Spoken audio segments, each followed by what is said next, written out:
My name is Bella, and I'm 26. If you met me today, you'd probably think I've always been strong, disciplined, and maybe even intimidating. But if you'd seen me a few years ago, you'd have seen a very different girl, quiet, overlooked, and constantly told I wasn't enough. I grew up in a small town where my father was the man. Everyone respected him. He was a former officer, a war veteran, the guy people nodded at when he walked into the diner. To everyone else, he was a hero. To me, he was a shadow I could never step out from.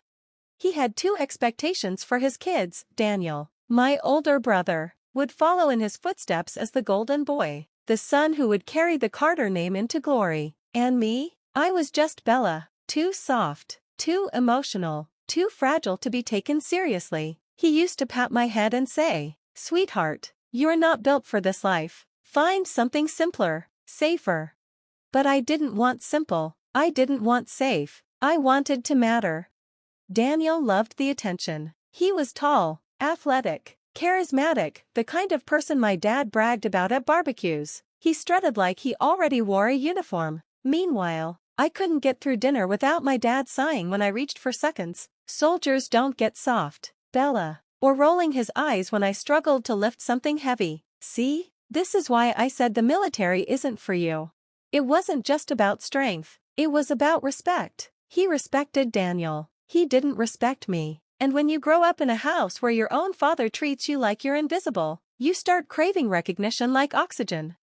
So, at 18, when Daniel went off to college to prep for officer training, I walked into a recruiter's office without telling anyone. I signed the papers. I shipped out. And for the first time in my life, I wasn't just someone's daughter or someone's little sister. I was Bella, a recruit, a soldier.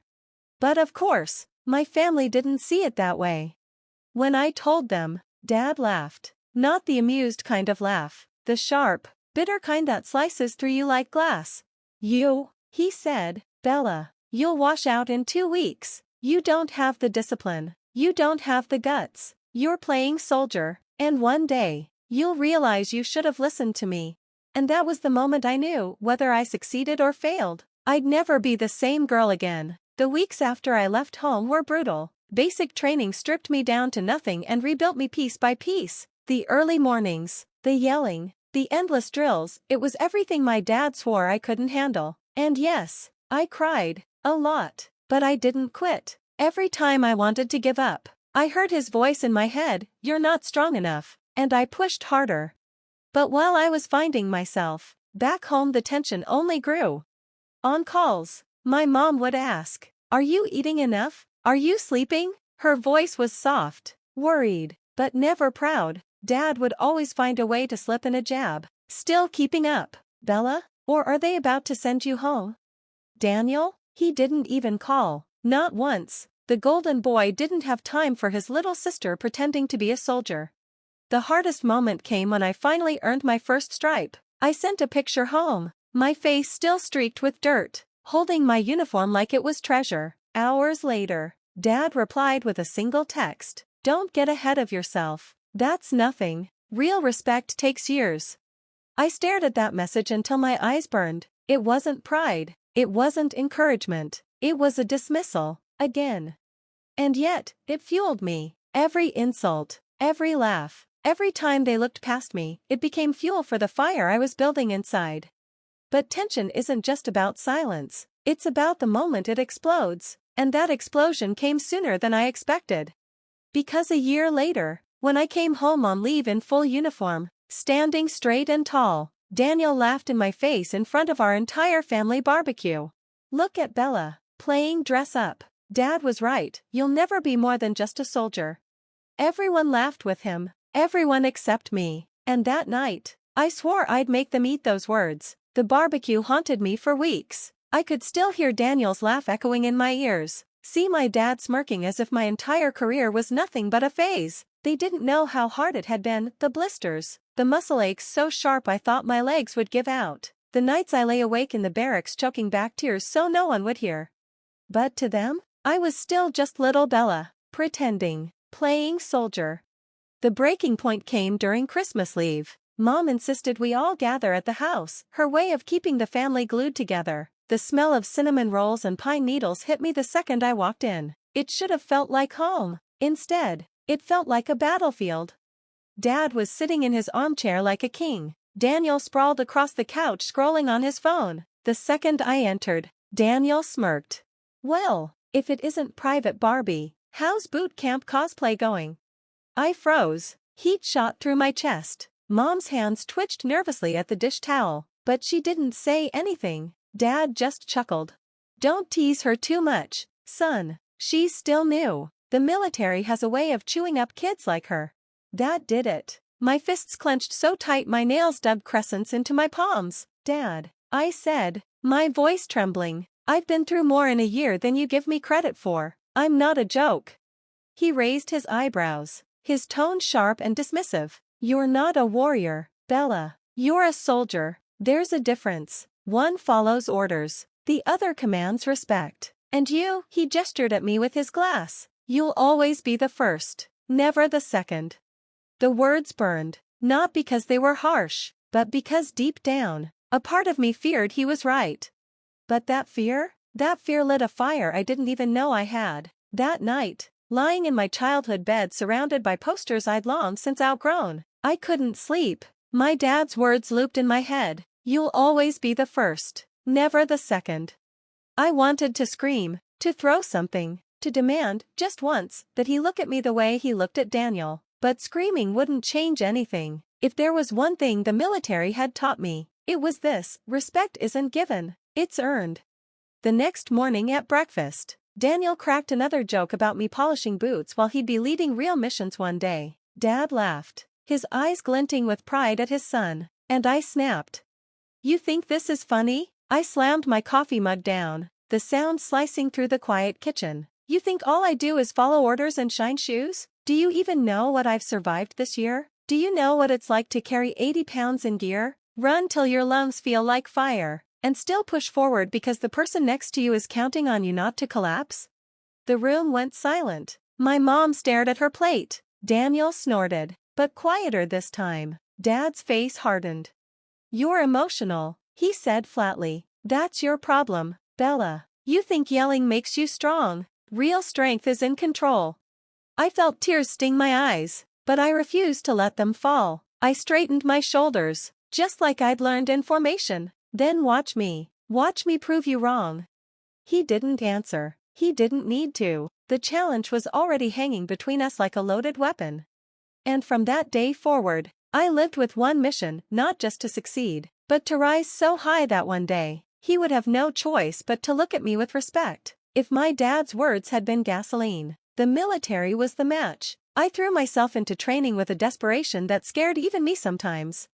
The other recruits noticed. At first, I was the quiet girl, the one people didn't expect to last. But by the time we hit our second year, things were different. I wasn't just keeping up anymore, I was leading.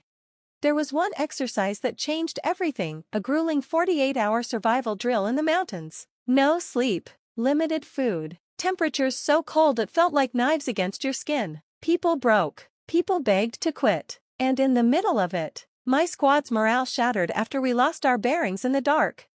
Everyone looked around, waiting for someone else to step up. I don't know what snapped inside me, but suddenly I heard my own voice cutting through the chaos. "Look at me. We're not done. We're moving, and I'll take point."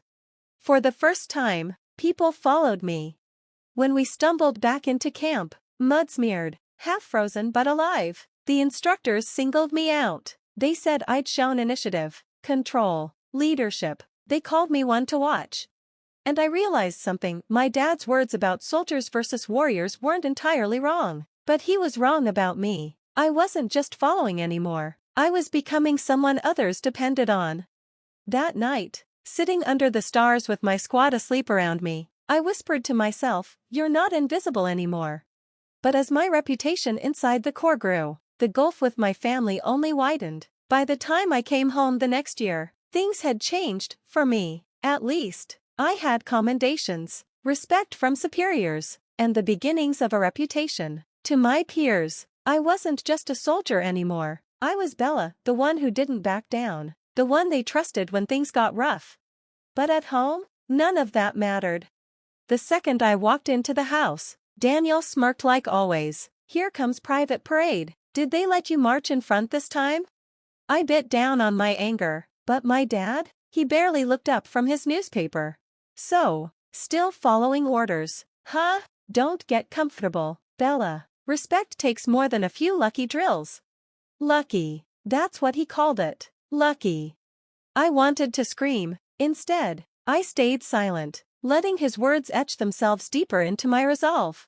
The irony was, outside the walls of that house, people were finally starting to see me. A colonel shook my hand after a field exercise. A seasoned Marine, 15 years older than me, once said, "Bella, if I had you on my flank, I'd sleep easier." Those words meant the world, but when I went home, it was as if none of it existed. One night, at another family gathering, Daniel raised a glass and said, "To my sister Bella, still trying to prove she's more than just a foot soldier." Laughter erupted around the table. My chest tightened so hard I thought I'd crack. But instead of crying like I used to, I just smiled, because for the first time, I didn't need their validation anymore. I had bigger eyes watching me now, bigger standards to meet, and something inside me whispered that the day would come when even my father, the man who never once believed in me, would have no choice but to acknowledge what I had become. The mission that would change my life didn't start like anything extraordinary. It was supposed to be a standard joint training exercise overseas, nothing more than simulated scenarios and long, exhausting drills. But halfway through, things went sideways. Our convoy got stranded after a brutal storm washed out the road. Communications were spotty, supplies ran low, and worse, 2 of our vehicles broke down miles from base. Suddenly, what was supposed to be training turned into something dangerously close to survival. Tension built fast. Some Marines wanted to push forward, others wanted to wait it out. Voices rose, arguments flared, and I could feel panic creeping in, that same tight-chested, suffocating panic I used to feel at home when Dad would laugh at me in front of everyone.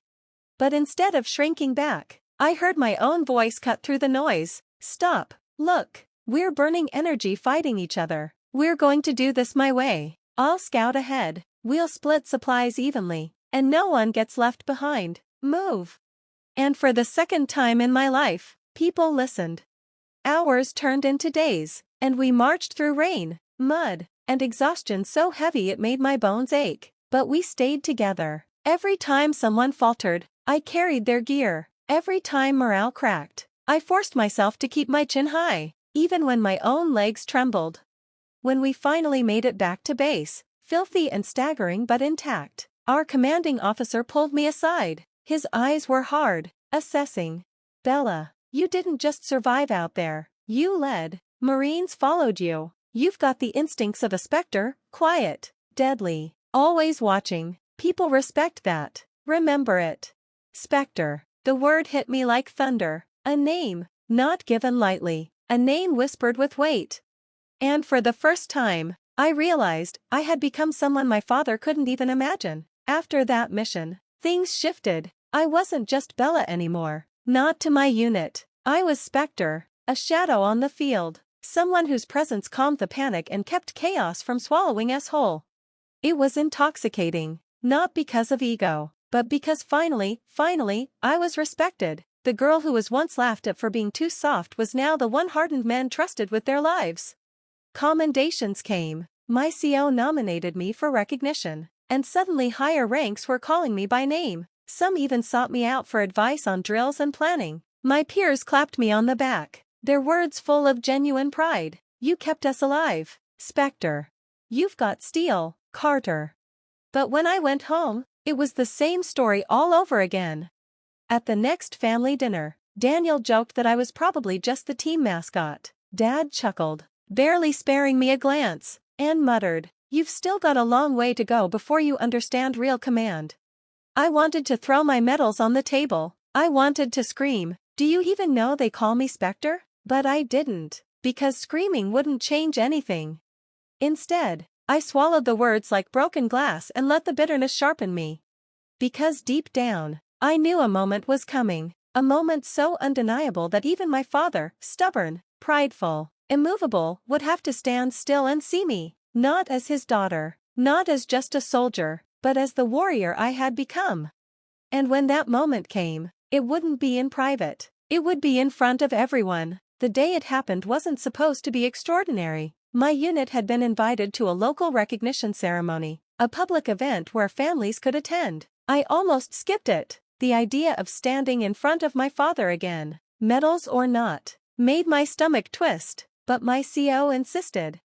"Spectre," he said firmly, "this isn't about you. It's about what you represent. Show up."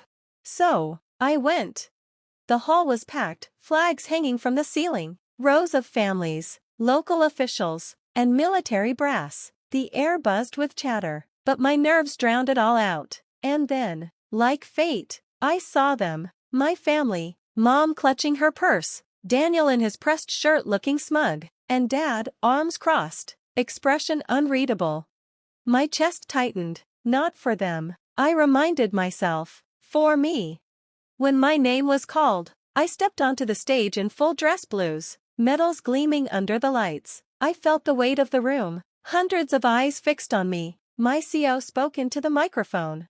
Some soldiers follow, some led, and then there are the rare few who redefine what leadership looks like. For us, that person is Corporal Isabella Carter, known to her unit as Spectre. The nickname rippled through the crowd, murmurs spreading, my dad's brow furrowed, his eyes narrowing. Then it happened. One by one, 12 Marines from my squad, battle-hardened men and women, marched up and stood in formation before me. Without hesitation, they snapped to attention and saluted me. The room went silent.